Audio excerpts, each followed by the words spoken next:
तो पहले एक प्रीवियस ईयर क्वेश्चन देख लेते हैं। ये क्वेश्चन आपके सामने आ रहा है जो कि एसएससी जूनियर इंजीनियर एग्जाम में पूछा गया क्वेश्चन है। क्वेश्चन था कि which of the following is the 14th intangible cultural heritage from India to be listed in the UNESCO's list of intangible cultural heritage of humanity. तो basically अब आपको पता चल गया होगा कि हम आज क्या करने जा रहे हैं। अगर नहीं भी पता चला है तो hold on. Welcome to GK today, this is Aarzoo Kakkar और आज के इस सेशन में मैं आपके साथ UNESCO's intangible cultural heritage list जो है रीसेंट करंट अफेयर्स में उनके बारे में हम कवर करेंगे। लेकिन कुछ भी अगर हम रीसेंट करंट अफेयर से रिलेटेड क्वेश्चंस देखने जा रहे होते हैं तो पहले अपने को ये मालूम होना चाहिए कि पिछले कुछ सालों में पेपर में किस तरीके के क्वेश्चन आए हुए हैं। तो एक नज़र डाल लेते हैं उन चीज़ों पे कि जिससे हमें एक आइडिया लग जाए कि प्रीवियस ईयर में कैसे कैसे क्वेश्चंस एग्जाम में पूछे जाते हैं। एक क्वेश्चन तो मैंने आपके लिए पढ़ दिया है जो कि क्वेश्चन आया था एसएससी जूनियर एग्जाम के अंदर, इंजीनियर एग्जाम के अंदर, जहाँ पे पूछा जा रहा था 14th intangible cultural heritage from India इनमें से कौन सी है। 4 ऑप्शंस आपको दे दिए थे। तो सही आंसर इस क्वेश्चन का था कुंभ मेला। ठीक है, बात यहाँ अगर खत्म नहीं हो रही तो कोई बात नहीं, एक और प्रीवियस ईयर क्वेश्चन देखोगे। आप हमें बस एक आइडिया लगाना है, आप समझ रहे हो। आप एक आइडिया अपने माइंड में जो होता है, एक ओरिएंटेशन जो है वो माइंड में डाल लीजिए कि किस तरीके से क्वेश्चन आते हैं, ताकि कल जब आप पढ़ेंगे तो आप उसी डायरेक्शन में पढ़ें। एसएससी सीएचएसएल के अंदर ये क्वेश्चन पूछा गया था कि which of the following art forms of Kerala is in UNESCO's list of intangible cultural heritage of humanity. तो इनमें से कौन सा आर्ट फॉर्म है केरला का that is in the UNESCO's list of the intangible cultural heritage. तो 4 ऑप्शंस फिर आपके सामने थे। तो option number 2, Kutiyattam is the art form of Kerala that was in the UNESCO's list. ठीक है, एक और क्वेश्चन देखिए। 2019 में एसएससी सीएचएसएल के अंदर ये क्वेश्चन आया था, इनमें से कौन सा डांस यूनेस्को की इंटेंजिबल कल्चरल हेरिटेज लिस्ट के अंदर है। विच of the following dances is in the UNESCO's intangible cultural heritage list. तो 4 ऑप्शन थे आपके पास, इसमें मुझे एक ऑप्शन दिख रहा है ऑप्शन 2, छऊ। तो ये एक यूनेस्को की लिस्ट के अंदर था ये पर्टिकुलर डांस। तो अब आपको एक रफ आइडिया, एक अंडरस्टैंडिंग, एक समझ सी लग गई होगी कि किस तरीके से क्वेश्चंस प्रीवियस ईयर में पूछे जाते हैं।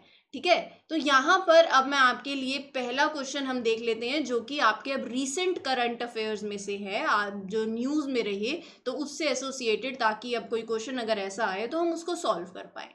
ठीक है, पहला क्वेश्चन है, Durga Puja celebrations in which Indian city was recognised as UNESCO's intangible cultural heritage.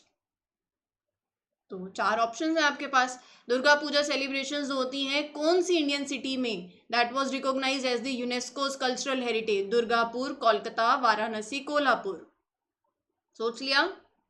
Kolkata सोचा तो सही सोचा, option B is the right answer. मैं आपको साथ साथ फोटोज भी दिखाऊंगी, क्योंकि जितनी पिक्चर्स देखोगे उतनी इमेजिनेशन अच्छी होगी और उतनी चीजें माइंड में सेव कर पाओगे। ठीक है, तो दुर्गा पूजा की ये कुछ तस्वीर है, आप देख सकते हो कैसे सेलिब्रेशंस होती हैं। और इसके बारे में अगर हम थोड़ा सा जान लेते हैं, क्योंकि वो भी फिर इंपॉर्टेंट हो जाता है। दुर्गा पूजा सेलिब्रेशन कोलकाता के अंदर बेसिकली वॉज इंक्लूडेड, इसको यूनेस्को की इंटेंजिबल कल्चरल हेरिटेज लिस्ट के अंदर डाला गया था 2021 में। ये एक 10 दिन का इवेंट होता है, सितंबर अक्टूबर के महीने में हर साल ये मनाया जाता है।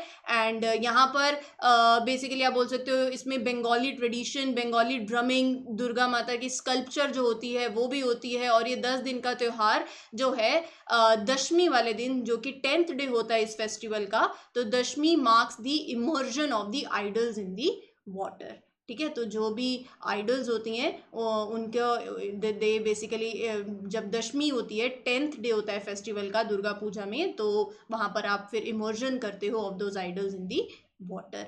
तो ये 2021 में, ये भी याद में रखना कब इसको इंक्लूड किया गया था, कौन से साल, 2021 के अंदर।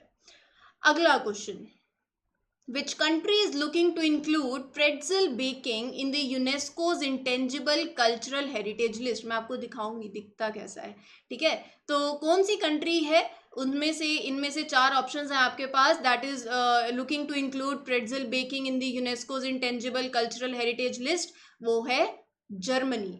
तो ये प्रेट्ज़ल बेकिंग आप देख सकते हो, ये फोटो। तो इस तरीके का कुछ ये बेक होता है, एंड ऐसे क्रॉस आप बोल सकते हैं, ऐसे क्रिस क्रॉसिंग, है ना। ऐसे किसी भी अलग अलग तरीके के टाइप्स हो सकते हैं, कोई दिल नहीं बनाना है यहाँ पर अपने को। तो बस बात ये है कि ऐसे इस तरीके से ये बेकिंग जो है वो करी जाती है, ठीक है।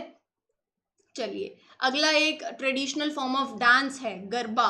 Garba is a traditional form of dance that originated from, चार ऑप्शंस हैं आपके पास, असम, वेस्ट बंगाल, बिहार, गुजरात। कई बोलते हैं कि केबीसी वाली फील आती है, तो आई थिंक अच्छा ही लगता होगा। बस यहाँ पर हमको ही अब हर एक सवाल के साथ कुछ 5,000 10,000 तो नहीं जुड़े हैं, बट हाँ इसके पीछे अब नॉलेज बहुत है और आप उससे एग्जाम जरूर क्रैक कर पाएंगे, ठीक है। तो चार ऑप्शंस आपके पास हैं, जिस भी तरीके से चीज़ों को याद करें वही अच्छा है। तो garba is a traditional form of dance that originated from Gujarat.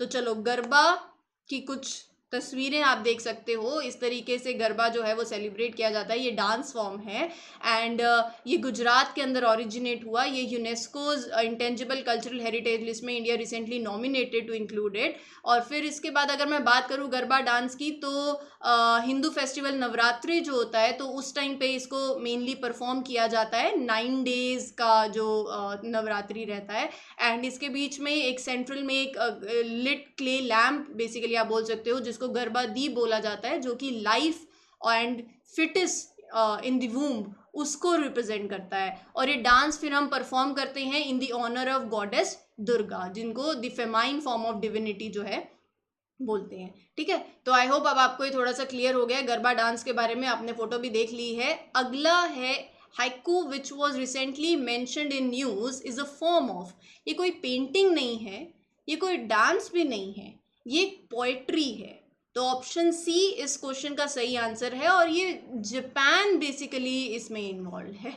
तो option D is the right answer. ये जो पोएट्री है ये जापान से ओरिजिनेट हुई है। इनमें जैसे 3 लाइंस आप बोल सकते हो, 5-7-5 के पैटर्न में चलती है ये पोएट्री। अब यहाँ पे ऐसे कुछ है नहीं कि राइमिंग वर्ड्स ही होने चाहिए, 5 सिलेबल्स फर्स्ट लाइन में, 7 सेकेंड लाइन में, फिर ऐसे। आपको डीप में नहीं जाना है, अपने को कोई पोइट्री यहाँ पर सीखनी नहीं है। आपसे अगर पूछ लिया जाए कि ये क्या है, ये एक शॉर्ट पोइट्री है जो जापान से ओरिजिनेट हुई। अब ये जैसे नेचर पे हो गया, या अलग अलग थीम्स होती हैं इस पोइट्री के लिए भी। आप कुछ भी किसी भी थीम से आप 3 लाइन जो हैं क्रिएट करें, ज़रूरी नहीं है वो राइमिंग भी हो। तो that is basically this a short type of poetry. बस ये पूछ लिया जा सकता है कि कहाँ से ओरिजिनेट हुई है, ये इंपॉर्टेंट है, ठीक है। ओके, अगला है व्हेन वाज कावा the traditional Arabic coffee included in the UNESCO's intangible cultural heritage list. ये जो ट्रेडिशनल अरेबिक कॉफी है, इसको लिस्ट के अंदर कौन से साल में इंक्लूड किया गया? कौन से साल में? 2008, 2015, 2017 या फिर 2021? मतलब 2008, 2015 और 2015, 2017 या 2021? 2015 जो है वो इस क्वेश्चन का सही आंसर है। तो 2015 में इंक्लूड किया गया था, लेकिन इसके साथ कुछ extra information. There are 5 varieties. ये 5 वेराइटीज़ आप ध्यान में रख लो। Arabica coffee, Robusta coffee, coffee की 5 वेराइटीज़ हैं, that include Chikmagalur Arabica coffee, ये है Wayanad Robusta coffee, and Araku valley Arabica coffee, Baba Budangiris Arabica coffee. आप मुझे ये बताना आज कमेंट सेक्शन में कि ये जो 5 वेराइटीज मैंने कॉफ़ी की लिखी हैं यहाँ पर, इनमें से किसको जीआई टैग मिला है। हो सकता है एक को मिला हो सकता है सबको भी मिला हो। तो ये आप मुझे बताओगे कि सबको क्या जीआई टैग मिला हुआ है, अगर किसी एक को 2 को मिला है तो किसको मिला है, ये मतलब आप बताओगे, मैं नहीं बता रही। तो ये आपके लिए होमवर्क है। अगर मैं कॉफ़ी की भी बात करूँ तो आप ये देख सकते हो, कॉफ़ी की प्रोडक्शन में रोबस्टा कॉफ़ी जो है उसकी प्रोडक्शन सबसे ज़्यादा रही। 2018-19 की बात है ये। पर as far as coffee growing areas are concern, तो आप कर्नाटका देख सकते हैं, तमिलनाडु, केरला, ये ट्रेडिशनल कॉफ़ी ग्रोइंग एरिया है। कर्नाटका में प्रोडक्शन बहुत ज़्यादा रहती है, देन केरला, देन तमिलनाडु, फिर उसके बाद आंध्र प्रदेश भी है, तेलंगाना भी है। थोड़ा सा नॉर्थ ईस्ट में चले जाएंगे तो ये non traditional coffee growing areas है, ठीक है। Moving on to the next question. अगला ये देखो, ये प्रीवियस ईयर क्वेश्चन में भी ऐसा क्वेश्चन पूछा था। अब क्वेश्चन कुछ और है, लेकिन क्वेश्चन ये है, Chhau dance is a traditional dance that originated in India, Indonesia, Vietnam, Myanmar. बहुत ही इजी, मतलब बहुत ही ज़्यादा इजी क्वेश्चन। हमारा प्यारा भारत, ऑप्शन ए इंडिया। ठीक है, अब ये आप देख सकते हो छऊ डांस जो है, एक माइंड में जब पिक्चर आ जाएगी कि किस तरीके का ये डांस फॉर्म है, कैसे आप जो बेसिकली किस तरीके से डांस होता है। एंड ये स्प्रिंग फेस्टिवल जो होता है मेनली तब इसको परफॉर्म किया जाता है, क्षेत्र पर्व बोलते हैं। और ये डांस फॉर्म ओरिजिनेट हुआ ईस्टर्न इंडिया में। अगर आपसे इंडिया में भी पूछ लिया जाए तो ईस्टर्न इंडिया में ये बेसिकली डांस फॉर्म ओरिजिनेट हुआ। इसको लिस्ट में डाला गया था 2010 में, 2010 में इसको लिस्ट में डाला गया था। इस डांस के 3 क्लासिकल स्टाइल्स हैं, जैसे मयूरभंज छऊ उड़ीसा, पुरुलिया छऊ वेस्ट बंगाल, सिराइकेला छऊ झारखंड। तो ये इसके 3 क्लासिकल स्टाइल्स हैं। और ये जो डांस है बेसिकली इसकी थीम जो है वो रामायण और महाभारत जो हिंदू एपिक्स हैं उस पे बेस्ड होती है।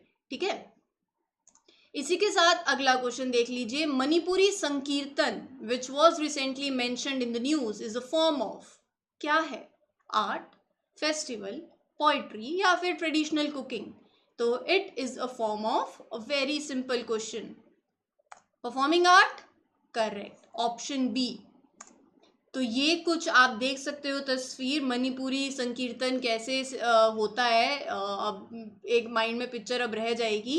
एंड इसके बाद थोड़ा सा मैं आपको इस मणिपुर संकीर्तन के बारे में अगर बताऊं तो ये जो संकीर्तन है यहाँ पे बेसिकली सिंगर्स और डांसर्स जो हैं वो लॉर्ड कृष्णा को डिस्क्राइब करते हैं, जब वो अपने बेसिकली सॉन्ग्स और डांस के थ्रू आप बोल सकते हो अराउंड द टेम्पल।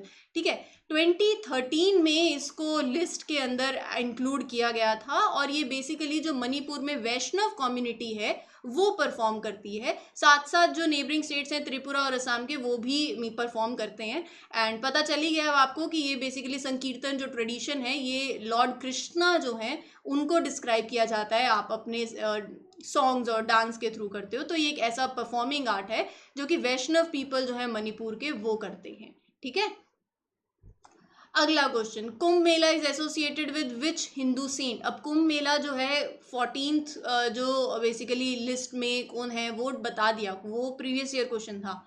ऐसे ही क्वेश्चन अब घुमा फिरा के किस तरीके से पूछा जा सकता है कि कुंभ मेला जो है वो एसोसिएटेड है विद विच हिंदू सेंट? तो आपके पास यहाँ पर 4 ऑप्शंस हैं, तो कोई 50-50 का स्कोप भी नहीं है इस टाइम। अगर आपने एलिमिनेट करना है तो आप कर भी सकते हो, लेकिन मैं बहुत ही सिंपल तरीके से आपके पास आंसर जो है वो ला रही हूँ। और जिसने सोचा है आदि शंकरा तो बिल्कुल सही है, option C is the right answer. Kumbh Mela is associated with Adi Shankara.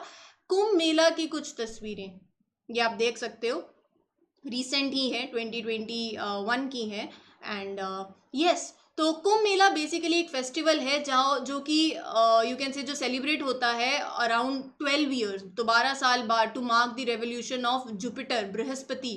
ठीक है, तो ये एक फेस्टिवल है जो कि टेक प्लेस करता है on the banks of Godavari river हो गया नासिक में, गंगा हो गया हरिद्वार में, क्षिप्रा रिवर उज्जैन में, तो जैसे प्रयाग में। तो ये बेसिकली वहाँ ये कुंभ मेला जो है इट टेक्स प्लेस। 2017 में इसको इंटेंजिबल कल्चरल हेरिटेज लिस्ट के अंदर रिकॉग्नाइज इसको किया गया, तो बहुत ही इंपॉर्टेंट है, please do remember that. And this is a festival and pilgrimage of in Hinduism, ये तो सबको मालूम ही होगा।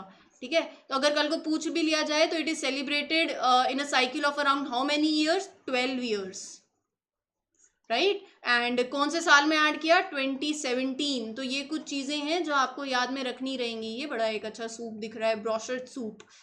तो क्वेश्चन यही है कि UNESCO recently recognize borscht soup as an intangible cultural heritage of Ukraine, Armenia, मतलब इन दोनों में से एक है। अब आप सोच लीजिए। तो बेसिकली ये जो सूप, इतना मैं आपको इस सूप के बारे में थोड़ा सा बताती हूँ। हम यहाँ पर कोई कुकिंग क्लासेस तो नहीं कर रहे हैं, बट ये सूप बेसिकली आप बोल सकते हो बीट रूट हो गया, लीफी वेजिटेबल्स हो गया, उससे ये सूप बनता है। Ukraine is the right answer, option C.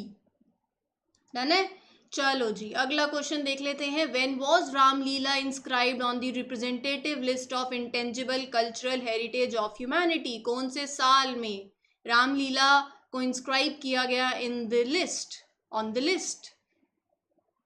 4 options हैं आपके पास, चारों ऑप्शंस में ईयर दे रखे हैं, आपको एक ईयर बताना है, वो है 2008 में। तो option A is the right answer. Ramlila कैसे मनाई जाती है? बेसिकली रामलीला का मतलब है रामास प्ले। तो बेसिकली रामायण जो है उसको, उनके जो सीन्स हैं अक्रॉस द नॉर्थ इंडिया, उसको डिपिक्ट करने के लिए यहाँ पर एक परफॉर्मेंस होती है during the festival of Dussehra. जब दशहरा मनाते हैं ना, तो दशहरा के टाइम पे, ऑटम सीजन के टाइम पे नॉर्थ इंडिया में, बेसिकली नॉर्थ इंडिया में भी आप बोल सकते हो, जैसे मोस्ट फेमस है अयोध्या में, सतना, रामनगर, मधुबनी, तो यहाँ पर होता है जहाँ पे प्ले होता है, सॉन्ग, नरेशन, डायलॉग्स होते हैं और रामायण के एपिक सीन्स जो हैं, जो एक सीरीज में उन सीन्स को परफॉर्म किया जाता है। ठीक है, तो यहाँ आपके जो ये सेशन है वो कंप्लीट होता है। आई होप आपको ये सेशन अच्छा लगा हो। वीडियो अच्छी लगती है तो लाइक ज़रूर करो, शेयर करो और चैनल को सब्सक्राइब करना तो भूलना नहीं है।